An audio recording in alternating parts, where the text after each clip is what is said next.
Hope you're all doing good. In the season of Christmas, I'm here to talk a very few words about St. Anthony and Infant Jesus. St. Anthony of Padua was a Portugal Catholic priest and friar of Franciscan order. He is born and brought up in a very wealthy family in Lisbon, Portugal.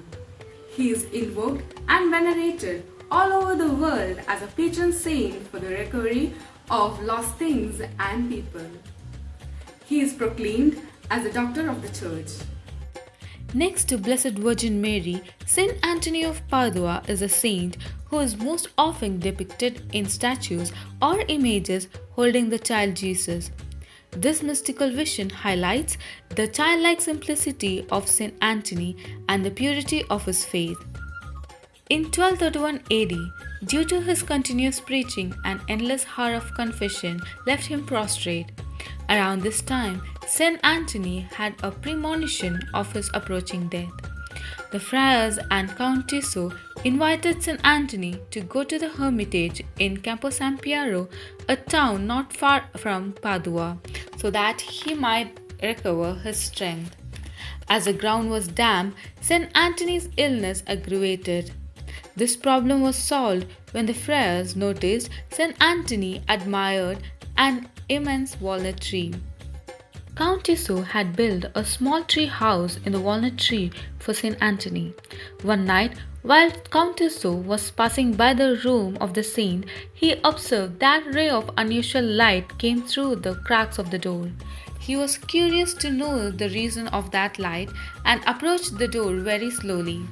He saw Saint Anthony kneeling as if in ecstasy and full of wonder, admiring and caressing a lovely child of rare beauty who was tenderly embracing the saint. Count Tiso understood it was Jesus Christ who, under the appearance of a lovely child, from the affectionate conversation and from the superhuman beauty, Infant Jesus was pleased to visit his faithful servant and filled him with ineffable consolation. The image of Saint Anthony holding the divine infant inspires us to have faith, telling us that he does accompany us each day like a loving child. St. Anthony died in 1231 AD at Padua, Italy, at the age of 35.